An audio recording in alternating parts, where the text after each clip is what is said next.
Did you see our online sales go up during COVID? Oh man, online support was incredible. That's awesome. There was such a huge push for like shop local, support local. And so we did see a lot of online sales, and when you go online, there's always that message to the roaster or contact the seller. Sure.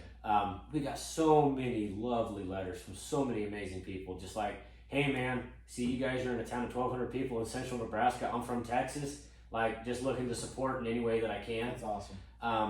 We were contacted by a firefighter in California, and during COVID, his goal was to order 50 bags of coffee from every state. He wanted one bag of coffee from every state from a small roaster. So he didn't want to use any of the mega roasters out there. He wanted to find small roasters.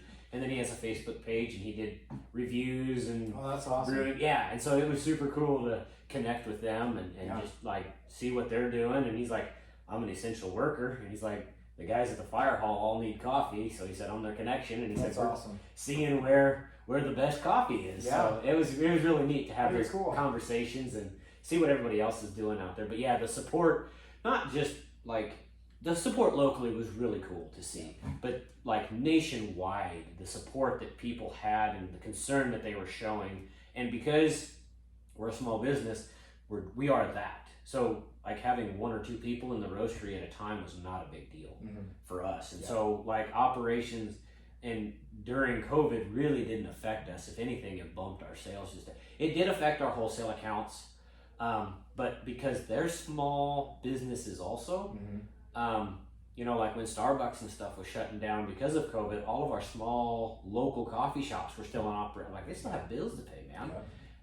And so they stayed in operation and they picked up a lot of clients that normally would go to the Starbucks or the Scooters that closed. Sure. Yeah. Not to cast shade on those organizations. I'm just saying like this is what it is. Right. So a lot of our shops saw some pretty significant growth as well. And it's been fun to watch as they maintain that growth or they maintain that client base that they accumulated during COVID to see them keep that client because they're like, we can do really good.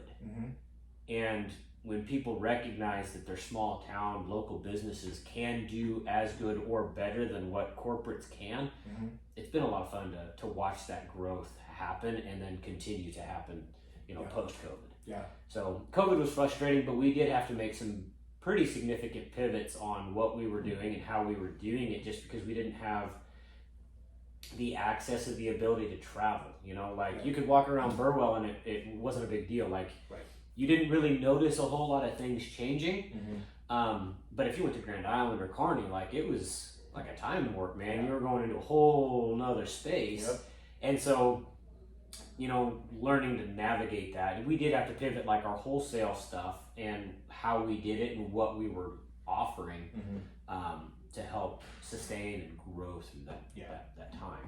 And I've said it a lot on this podcast, but the ability, when you've got a Starbucks that basically just closes everything down, or you're a small business, you may not have the money, you may not have the recognition nationally, but locally, and just within the business, you can pivot and you can make changes. And we saw that businesses throughout that maybe weren't offering a service or whatever it may be that they can now.